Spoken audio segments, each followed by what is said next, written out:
Before we make our way out into the reserve, I have a couple of things that I want to go over with you. If you have any personal items with you that you like and want to continue to own, hold on to those items tightly. If they're lost on the side of this truck, I cannot go back to get them for you. Remain seated and facing forward with all hands, arms, feet, and legs inside the vehicle. As we make our way through some thick brush, the bushes have long thorns. Take a look over there on the right-hand side. You'll see a tall brown animal with striped legs like a zebra. That's called an okapi, and they're the only known relative of the giraffe. They have very similar head shapes to the giraffe, but weren't discovered by the Western world until 1901, as they're super shy. All the time before that, Westerners thought okapis were mythological creatures that local Africans made up. So you can imagine how surprised they were when they discovered the okapi for themselves. Check it out. There's a black rhino on the left-hand side. The black rhinos get up to 3,000 pounds. They have a prehensile pointed upper lip, which they're going to use to pluck leaves off of low-hanging branches and bushes in the trees. But why are they being poached for their horns, which are made of keratin, the same materials your hair and your nails are made out of. The keratin, of course, does not serve a purpose to humans other than being hair and nails. So our friend the black rhino is basically being poached for no reason. And humans are their only known predators, which is really sad for them. On the right-hand side, there are some bongos. They have that rusty brown-colored fur. Bongos are nicknamed the ghosts of the forest because they like to hang out way back in the thick underbrush. Both their males and their females grow horns on their heads that slightly curved back, which allows them to get through the underbrush a lot faster, which is super helpful, especially when being chased by a predator. And now I think we got super lucky with the animals in the tree. I want to head down the Safi River next, and we'll see if we can find any picnics.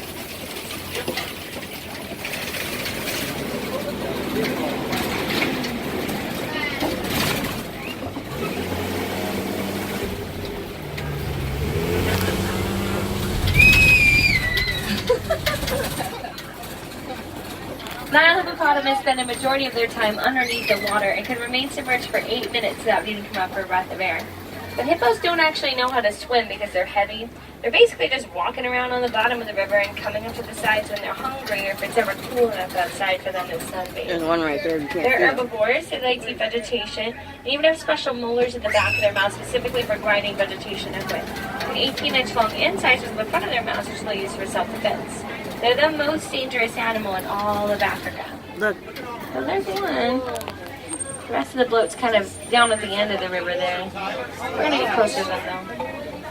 The birds on that island in the middle are the pink-backed pelicans. Make sure you see it, please. The pelicans get their name because they get a pink coloration in their back during mating season. Both the male and the female pelicans are in charge of incubating their eggs, which only remain incubated for around 30 days. But because they are such sociable birds, I don't think it'd be too surprising if their pod numbers grew well into the hundreds.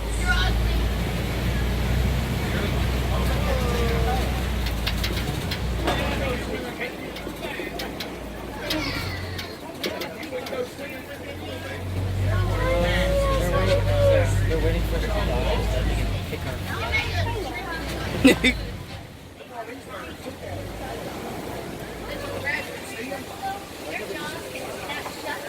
There's some Nile crocodiles right underneath this bridge here. You see the crocodiles? Nile crocodiles have a bite force that is strong enough to break bones. They've been known to take down animals 10 times their own size. Guys, make sure you stay seated for me, please. They can up to 20 feet long and run at 10 miles an hour while on land. And the females are really protective of their babies.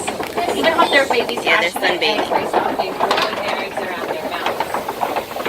Once a crocodile's hatched from its egg, its mother will carry it around in her mouth until it's large enough to defend itself.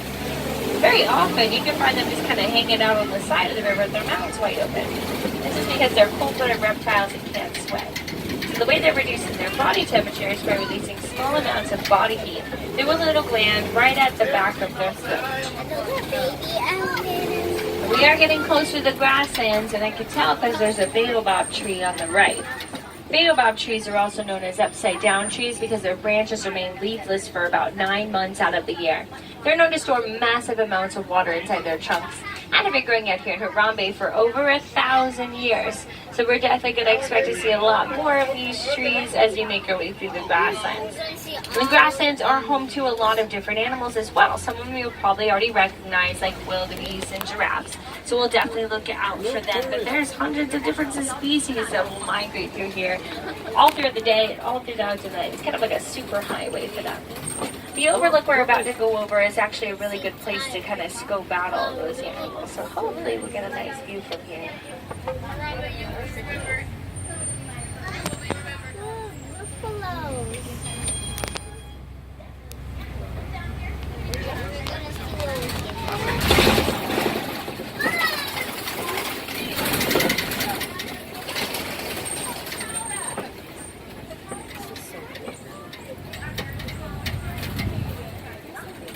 Okay, so from here I can see some springboks all the ways out there. I can see some Ankole cattle. I think there's some giraffes out there too.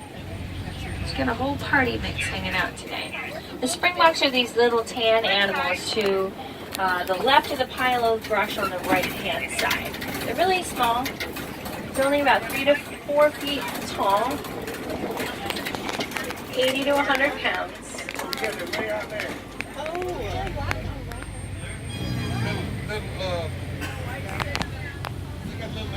So the springboks get their name because they literally spring straight up in the air whenever they're frightened or overexcited. It's called pronking. Pronk about 6 to 10 feet into the air. They're in the top 10 percentile of fast animals in the world. Their speeds ranging between 50 and 60 miles an hour. I'm hoping we'll see them again a little bit closer. I do like to check up here on the left-hand side. There is a cave where we can possibly find some African wild dogs that we're really lucky.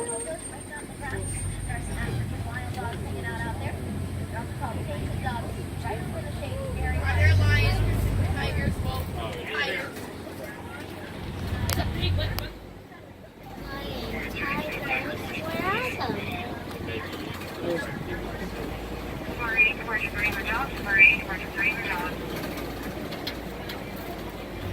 So, let's see.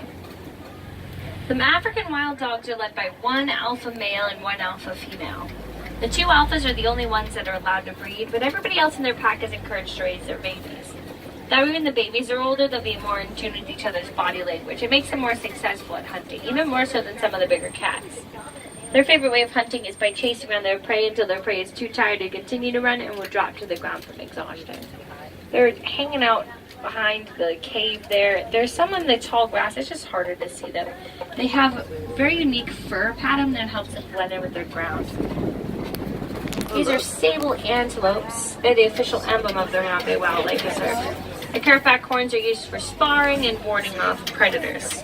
The male sable antelopes will get up to 500 pounds full grown. They only live to be about 17 years old in the wild. But the ones held in captivity can live twice as miles or see adhered to the savannah. And their groups have grown into the millions, preferring the larger groups because there's more security in numbers. Even at nighttime, they're going to stick together in their larger groups. Usually they do this by laying on the ground little gaps in between them so they all have some room to hop up and run in case of an emergency. The locals don't call them wildebeest though, they're known as the gnu, spelled GNU, and are called this because of the sounds that they make. The orange cone-like structures you'll see all around the reserve are termite mounds made from dirt, dung, and saliva. They spend the day baking in the hot sun from the really hard like cement, in which case elephants, giraffes, all sorts of animals. They're going to use them as scratching posts. Eventually, they get worn down into some really great lookout points for the smaller animals that live out in the reserve. But in areas where it gets a lot more humid outside, they've been known to get up to at least 30 feet tall. So it's probably going to take them a little while before that happens. We're going to see if we can get a closer view of those giraffes over there.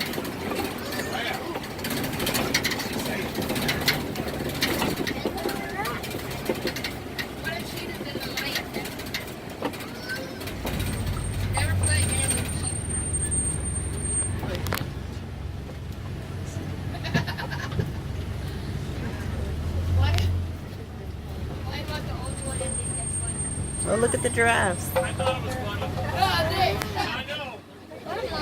Right there. In between the trees. And you're a cheetah. So there's some giraffes and Ankole cattle over here on the right. Maine Collie cattle have very impressive horns on their heads. Their horns are around 3 to 4 feet long, and they're semi-hollow on the inside. They're filled with the honeycomb-like structure of blood vessels that has allowed blood to flow through their horns and helping to drastically reduce their body temperatures. So they really thrive well in hot and humid areas of Africa because of their horns. And Collie cattle were also known as Watusi cattle because they were first domesticated by the Watusi tribe, who like to use them as bartering tools. The more you own, the richer you're considered in African culture. Now, there are 9 subspecies of giraffe. The ones most commonly found in this reserve are the Maasai giraffes. We can tell they're Maasai in particular because they'll have a slightly jagged edge to their spots. Male giraffes get up to 20 feet tall. Their babies are born at 6 feet, or at least tall enough to the grown man right in the eye from birth. There are only 7 vertebrae in their neck, which is the exact same amount of vertebrae a person has. Like theirs are connected by a ball and a joint. There's one right there. Connected to your arm, which is giving their necks added size. See, look, there's another one right Their tongues there. are 18 inches long and prehensile. These are like a hand to wrap around those branches that are too far away from their noses to reach. Giraffe tongues are even long enough to reach inside their ears to keep their ears clean. Yeah, so reach inside their ears. Now we're going to cut through Monkey Point, where I'm hoping we can find some mantles. I also like to keep an eye out for a bull elephant around here.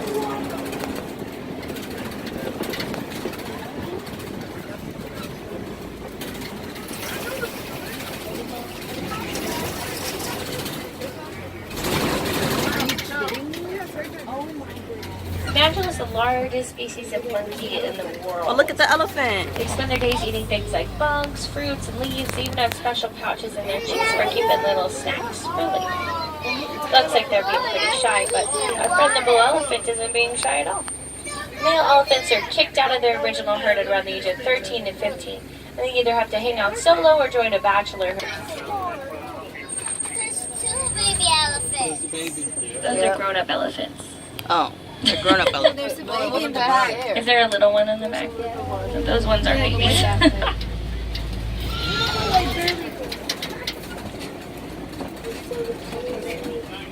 Look, Mommy.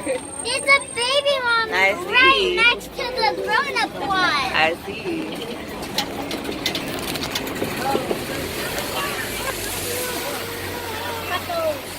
So plan points to greater flamingos here on the left. Greater flamingos are the tallest and also the lightest in color of the flamingo species, and their pink coloration from their diet. Most flamingos like to eat a combo meal of brine shrimp and algae, which is where they get their dark pink feathers from. Because greater flamingos only eat brine shrimp, they don't really get any pinker than this. In fact, as they get older, they're going to lose coloration in their feathers, a lot like when a person gets older, their hair will eventually turn gray or white. Their beaks curve down into a hook-shaped form that forces them to eat upside down. And the way a flamingo eats is by filter feeding. There's a lot of them, Mommy. Yeah. I'll see which one we need to see. You have to see. We're going to cross over into the east part of this savanna. See if anyone's hanging around the mud wallow. We're gonna see lights, thunder, and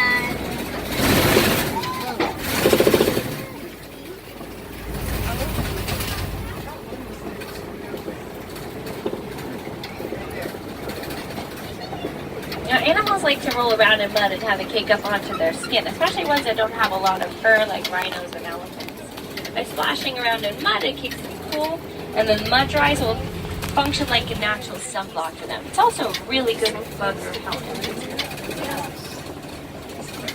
I think there's some rhinos up in this bush to the right. Hold on, we'll go around. There's a little gap right there on the right. Oh, look at the rhinos. White rhinos get up to 5,000 pounds and have a charging speed of 35 miles an hour. The wideness of their lower jaw is better for browsing, for plains of the savannah. So this is a typical place where you can find them. They're tired. It's hot. I feel you. We might find cheetahs around here. They're harder to see because it's really bright outside. They sometimes look like little yellow logs when they're laying on the ground. The cheetah is the fastest land mammal. It can run from 0 to 60 in 3 seconds, so their top speed is more around 70 miles an hour. They typically like to go after much smaller prey, such as Oh, look, they're springbok little. and Thompson's gazelle, as they're fast and easy prey for the cheetah to catch. But if they ever were to come toe-to-toe with a lion or leopard, would almost always have to back away. They're done.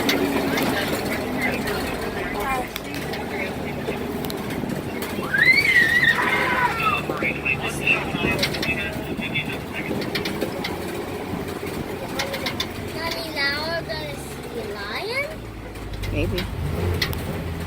Let's see, more rhinos over here. You can see these ones a little bit better. The rhinos actually can't see too well because their eyes are on either side of their head. They have terrible depth perception. They can only see about 6 feet in front of themselves.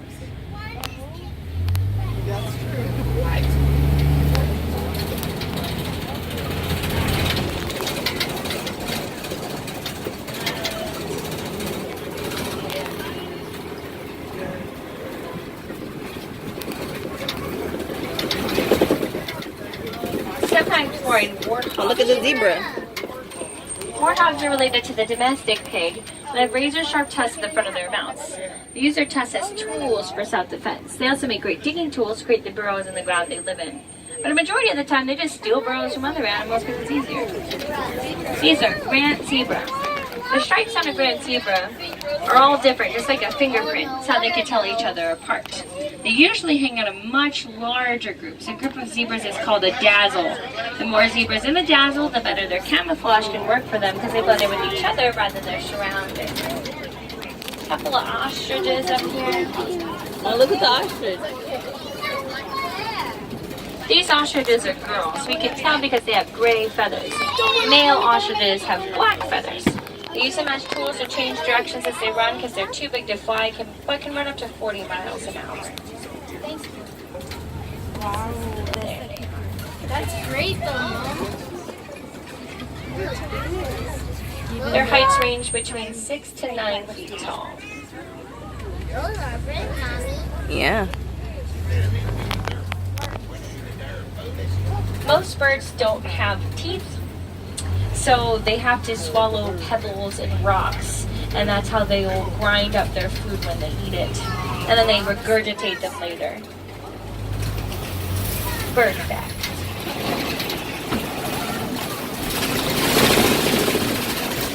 What's this white thing? I see a scimitar horned oryx on the left. Scimitar horned oryx are desert-dwelling antelopes.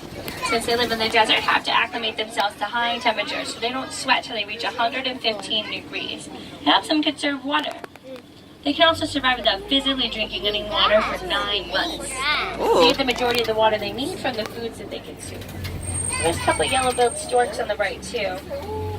Yellow-billed storks have a wingspan of 3 feet and a life expectancy of 19 years. Their diet is comprised of mostly normal bird things, such as bugs and frogs, lizards and snakes. But will also eat small mammals and other birds if they can catch them.